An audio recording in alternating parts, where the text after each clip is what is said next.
잉카 문명은 남아메리카 안데스 산맥 일대에서 13세기부터 16세기 초까지 번영했던 고대 문명으로 남아메리카 역사에서 가장 넓은 영토와 발전된 사회구조를 자랑했습니다.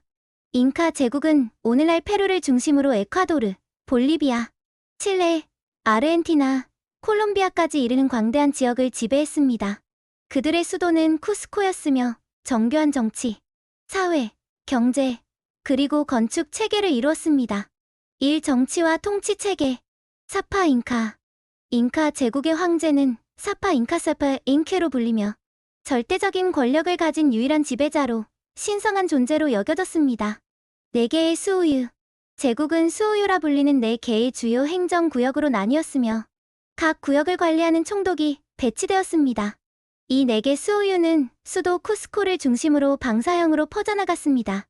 민족 통합과 언어 잉카인들은 케추아어를 공용어로 사용하게 하여 제국 내 다양한 민족과 언어를 통합하려 했습니다. 미타.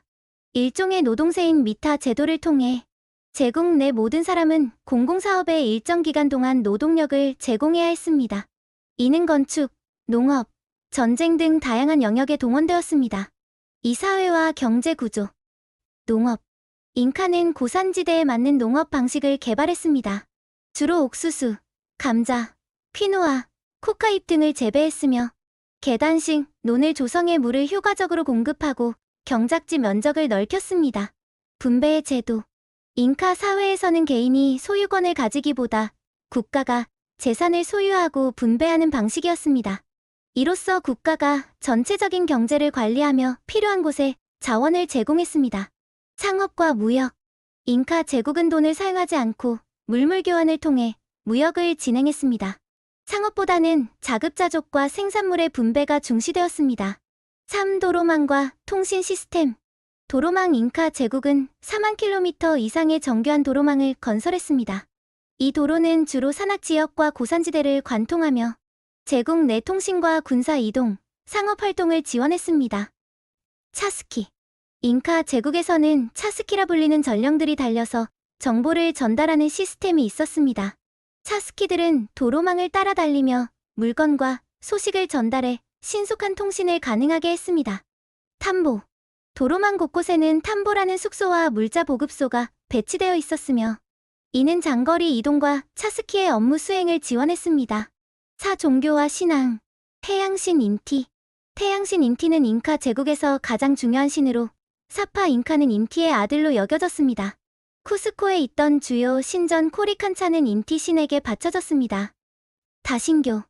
잉카인들은 다신교를 신봉했으며 다양한 자연 요소와 현상을 신으로 섬겼습니다. 강, 산, 바위 등도 신성하게 여겨졌으며 파차마마는 대지의 여신으로 존경받았습니다.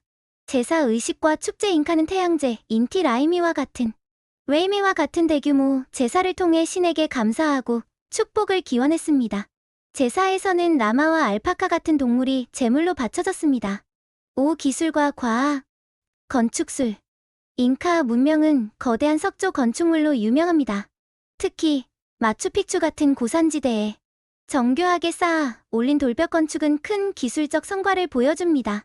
잉카의 건축물은 돌과 돌 사이에 빈틈이 거의 없이 맞물려 있으며 지진에 강한 구조를 가지고 있습니다. 관계 시스템. 계단식 논과 함께 고지대 농업에 맞춘 정교한 관계 시스템을 구축했습니다. 이는 물 부족 문제를 해결하고 농업 생산을 극대화했습니다. 쿠프. 잉카 문명에는 문자 대신 쿠프라는 독특한 기록 도구가 사용되었습니다.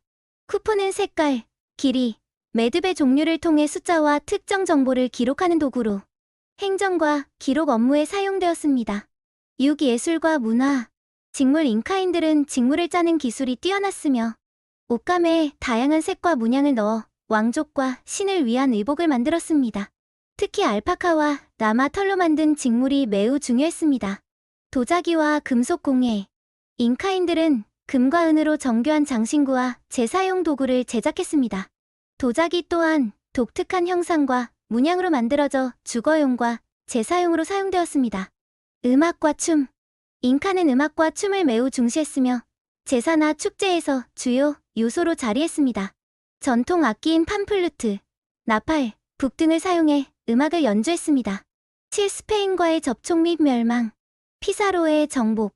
1532년 스페인의 탐험가 프란시스코 피사로가 잉카 제국을 침략했습니다. 당시 제국은 사파 잉카 아타후알파와 그의 형제 와스카레의 내전으로 약해진 상태였습니다. 멸망의 과정. 피사로는 아타후알파를 생포하여 잉카 황제를 인질로 삼고 막대한 금과 은을 요구했습니다. 이후 아타후알파를 처형한 피사로는 쿠스코를 점령하며 제국의 멸망을 초래했습니다. 후대, 영향. 잉카 문명은 스페인 식민 지배로 소멸했지만 케추아어, 전통, 건축물, 농업기술 등이 남아 오늘날까지 페루와 안데스 지역 문화에 영향을 미치고 있습니다. 8. 잉카 문명의 유산과 의의. 건축, 유산. 마추픽추와 같은 잉카 유적들은 고도의 건축 기술과 잉카의 독창성을 보여줍니다. 이 유적들은 유네스코 세계문화유산으로 등재되어 있으며 잉카 문명의 상징으로 남아 있습니다. 고대 농업기술. 잉카의 계단식 논과 관계 기술은 고산지대, 농업의 우수성을 보여주는 사례로 평가됩니다. 문화적 전통. 오늘날 페루와 볼리비아 등지의 원주민 사회는 잉카 전통을 계승하여 의식, 축제, 언어 등을 이어가고 있습니다. 대표적으로 인티라이미는 매년 페루에서 재현됩니다. 잉카 문명은 남아메리카에서 독창적이고 고도로 발전한 문명을 이루었으며 그들의 농업, 건축, 종교, 사회 체계는 오늘날에도 학문적 연구와 문화적 가치를 지닌 중요한 유산으로 평가받고 있습니다.